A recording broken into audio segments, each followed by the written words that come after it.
నమస్తే welcome to Disha TV Telangana రాష్ట్రంలో అకాల వర్షాల కారణాల ఒకవైపు ప్రైవేట్ వ్యాపారులు కూడా దూకుడుగా రైతుల దగ్గర నుండి ధాన్యం కొనుగోలు అయితే చేస్తున్నారు.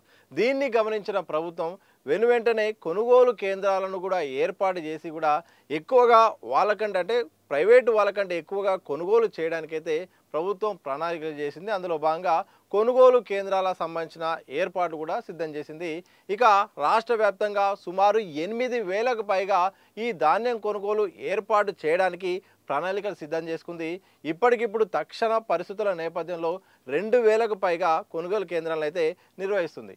ఇక ఇప్పటివరకు అయితే ఈ కొనుగోలు కేంద్రాలను ప్రధానంగా నిర్వహించే బాధ్యతను గత సీజన్ వానాకాల సీజన్లో భాగంగా ఇచ్చినట్టుగానే ఈసారి కూడా మహిళలకు ప్రాధాన్యత ఎక్కువగా ఇస్తుంది. మహిళా సంఘాలకు, సహకార సంఘాలకు ఈ యొక్క నిర్వహణ బాధ్యతలు కూడా ఇస్తుంది. వాళ్ళకే ఈ మెయింటైన్ చేసే బాధ్యతలు కూడా ఈసారి ప్రధానంగా ఇస్తుంది. ఇప్పటివరకు బాగానే ఉంది. మహిళలకు ఇవ్వడం ద్వారా వాళ్ళను భాగస్వామ్యం చేయొచ్చు అనే ఒక ఉద్దేశంతో, మహిళా సాధికారత సాధ్యమవుతుందనే ఉద్దేశంతో ప్రభుత్వం ఒక మంచి నిర్ణయం తీసుకుంది. ఇది నిర్ణయం వరకే బాగానే ఉంది, కానీ అమలు తీరు మాత్రం క్షేత్రస్థాయిలో వేరేలాగా అనిపిస్తుంది. పేరుకు మహిళల పేరు మీద ఉన్నప్పటికీ దీన్ని పెత్తనం చేసేది మొత్తం బినామీల చేతులే నడుస్తూ ఉంది. అంటే పేరుకు మహిళా సంఘాలు నిర్వహిస్తున్న పేరున్నది, కానీ ఎక్కువగా కూడా బినామీల హవా కొనసాగుతుంది. అధికార పార్టీ చెప్పిన నేతలకే వాళ్ళు అవకాశం ఇస్తున్నారు. వాళ్ళ కనుసన్నల్లోనే నడుస్తున్నట్టుగా ప్రతిపక్షాలు పెద్ద ఎత్తున ఆరోపణలు చేస్తున్నారు. సరే, ఆరోపణలు చేస్తున్నదానికి ప్రధాన కారణం ఏంటంటే వాళ్ళు వ్యవహరిస్తున్న తీరు పైన బినామీలు నిర్వహించిన అదొక విషయం అయితే, వాళ్ళు వ్యవహరిస్తున్న తీరు అనేది ప్రధానంగా విమర్శలకు కూడా తావిస్తుంది. రైతులను ఇబ్బందులు పెట్టేలాగా చేస్తే కొంతమందిని ఒక రకంగా చూసే కోణంలో పెద్ద ఎత్తున కూడా ఈ విషయంలో ఆరోపణలు కూడా వస్తున్నాయి.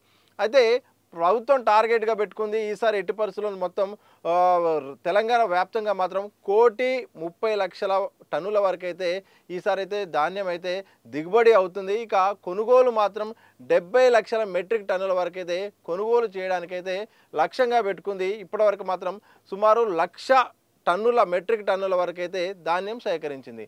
ఇంకా సేకరించాల్సిన అవసరం ఉంది. ఎందుకంటే ఇటు సన్న బియ్యానికి ప్రోత్సాహాలు ఇస్తుంది. క్వింటాకు ఏకంగా బోనస్ 500 రూపాయలు ఇస్తుంది. తద్వారా సేకరించిన ధాన్యాన్ని ఇక మిల్లర్లకు పంపించి ఆ తర్వాత వాటిని పట్టించిన తర్వాత ఈ డీలర్ల దగ్గర నుండి కూడా ఏదైతే రేషన్ షాపుల నుండి సన్న బియ్యం పంపిణీ చేయడానికైతే సిద్ధమవుతుంది. ఇటు ప్రైవేటు వ్యాపారులేమో వాళ్ళు జాగ్రత్తలు పడి ముందస్తుగానే ప్రభుత్వం దృష్టిలో పెట్టుకొని కొనుగోలు కేంద్రాలకు రాకుండానే వాళ్ళు కొనుగోలు చేసే ప్రయత్నం చేస్తున్నారు. తద్వారా భవిష్యత్తులో డిమాండ్ వస్తే ఇక ప్రభుత్వానికి ఎక్కువ రేటుకు అమ్మించే ఆలోచన కూడా చేస్తున్నట్టు తెలుస్తుంది. ఇన్ని జరుగుతుంటే ప్రాక్టికల్గా ఏం జరుగుతుంది ఈ వరికి ధాన్యం కొనుగోలు కేంద్రాల దగ్గర అంటే, తూకం విషయంలో మాత్రం రైతులకు అన్యాయం జరుగుతుంది. అకాల వర్షాలతో ఎప్పుడు పడుతుందో తెలియక ఇబ్బంది పడుతుంటే తీరా అక్కడికి వచ్చిన తర్వాత సమయానికి ధాన్యం కొనుగోలు చేయట్లేరు. ఒకటి, తూకంలో నిజంగా చాలా తేడాలు ఉంటున్నాయి. ఈ యొక్క డిజిటల్ మిషన్లు వచ్చిన దగ్గర నుండి కూడా ఆ సాంకేతిక పరిజ్ఞానాన్ని దృష్టిలో పెట్టుకొని దాని లోపాలను దృష్టిలో పెట్టుకొని కూడా ఈ యొక్క హమాలీల కూలీల ఖర్చుల పేరుతో కేజీ నుండి 2 కేజీల తరుగు కూడా తీసేస్తున్నారట. కొన్ని సందర్భం బస్తాకు ఇంత తరుగు ఎక్కువ స్థాయిలో తీయడం, అలాగే దాంతోపాటు ఈ తాలు ఉంది, అలాగే తడి ఉంది, నాణ్యంగా లేదు, ఇది సన్న బియ్యం కాదు, ఇట్లా రకరకాల కారణాలు చూపుతూ ఇటు రైతుల్ని ఇబ్బంది పెడుతున్నారు. ఇదొక సమస్య అయితే, ఏదైతే రైతుల దగ్గర నుండి ఎక్కువగా తరుగు తీసేసిన తర్వాత ఇది మిల్లర్ల దగ్గరికి పంపించాల్సిన పరిస్థితి ఉంటుంది. మిల్లర్ల దగ్గర పంపించినప్పుడు వాటి ధాన్యాన్ని అక్కడ వే బ్రిడ్జితోని వెయిట్ చూడాల్సిన సందర్భం ఉంటుంది.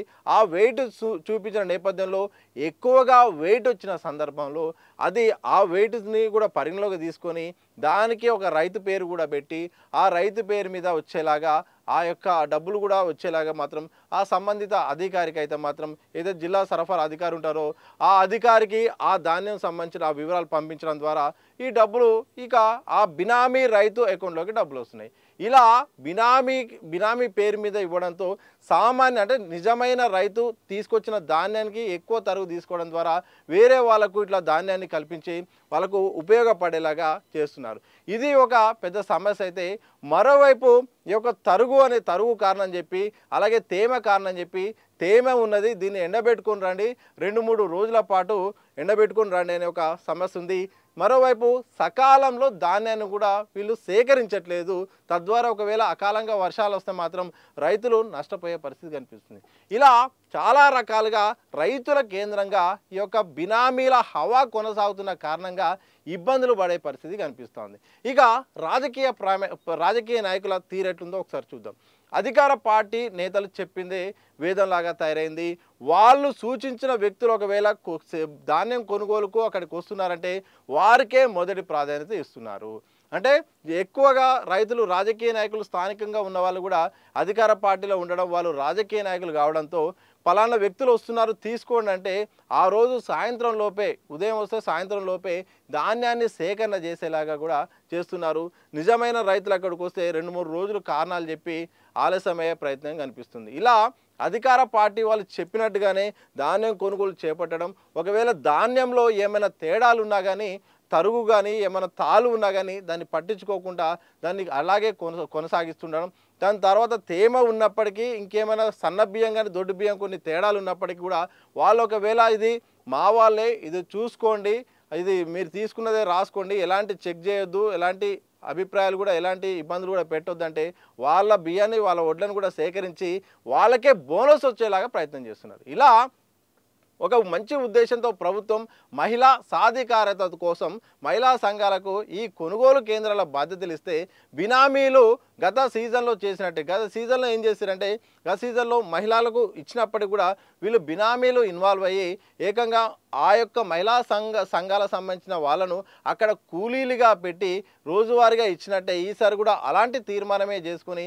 ఈసారి కూడా వాళ్ళ పేరుకు మాత్రమే మహిళా సంఘాలు, పెత్తనం మాత్రం రాజకీయ బినామీలదే అన్నట్టుగా ఈసారి కూడా కొనసాగుతుంది.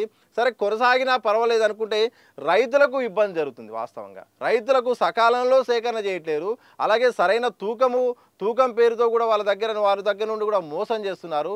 ఈ తరుగు తాలు అలాగే తేమాన్ కారణాలు చూపిస్తున్నారు.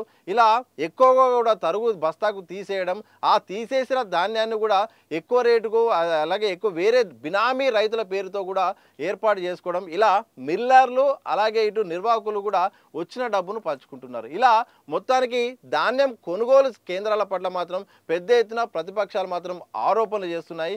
ఇప్పటికే రైతులు భయపడుతున్నారు. భయపడి ప్రైవేటు వ్యాపారులకు అమ్ముకోవాల్సిన పరిస్థితి వస్తుంది. ఎందుకంటే అక్కడ ధాన్యం కేంద్రాల దగ్గర ఆరు బయటే పెట్టాల్సిన పరిస్థితి, వాతావరణం ఎప్పుడు మారుతుందో అర్థం కావట్లేదు. ఒకవైపు ప్రైవేటు వ్యాపారులు కూడా ప్రభుత్వం ఇస్తున్న ధరకే మేము కూడా కొనుగోలు చేస్తామండి, తీసుకుంటామంటే రైతులు కూడా ఆశపడి తీసుకుంటున్నారు. కొన్ని సందర్భాల్లో ప్రభుత్వం ఇస్తున్న రేటు కంటే తక్కువ ఇచ్చినా కానీ ముందు ఉన్న ధాన్యాన్ని కాపాడుకుందాం, ఎప్పుడు వర్షం వస్తుందో తెలియదు, ఎప్పుడు ఏమవుతుందో తెలియని భయంతో కూడా అమ్ముకుంటున్న పరిస్థితి కనిపిస్తుంది. మరోవైపు ఈ యొక్క డ్రైవర్లు ఎవరైతే ఉంటారో ఈ ధాన్యంను మిల్లర్లకు తీసుకెళ్లే కోనలో మధ్యలో కూడా బస్తాల నుండి ఏకంగా ధాన్యాన్ని కూడా తీసుకున్న పరిస్థితి కనిపిస్తుంది. అంటే రకరకాల దోపిడీ కనిపిస్తుంది. కేవలం బినామీల దగ్గరనే ఆగిపోవట్లేదు.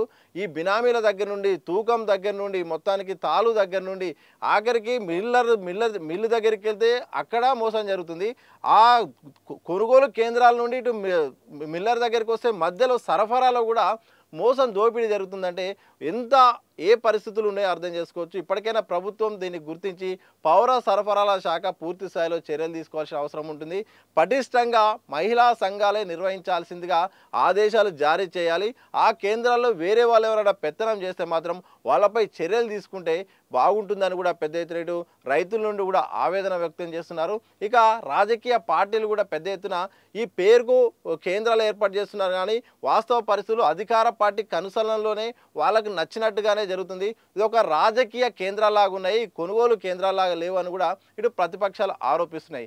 ఈ నేపథ్యంలో వస్తున్న ఆరోపణల నేపథ్యంలో మంచి ఉద్దేశంతో ఒకవైపు సన్నబియ్యంకు మంచి క్రేజ్ వస్తున్న నేపథ్యంలో ఈ కొనుగోలు కూడా సజావుగా పటిష్టంగా అమలు చేస్తే ప్రభుత్వానికి ఉపయోగమయ్యే అవకాశం ఉంది. లేకపోతే మాత్రం ఇటు ప్రతిపక్షాల ఆరోపణలకు అలాగే రైతుల ఆగ్రహం నేపథ్యంలో ప్రభుత్వానికి చెడ్డ పేరు వచ్చే అవకాశం ఉంది. మరి ఇప్పటికైనా మహిళా సంఘాల పేరుతో వెనుక నుండి బినామీలు చేస్తున్న యొక్క మోసాలకు దోపిడీకి ఇప్పటికైనా ప్రభుత్వం అడ్డుకట్ట వేస్తుందో వేయదో మాత్రం తెలియాల్సిన అవసరం అయితే ఉంది.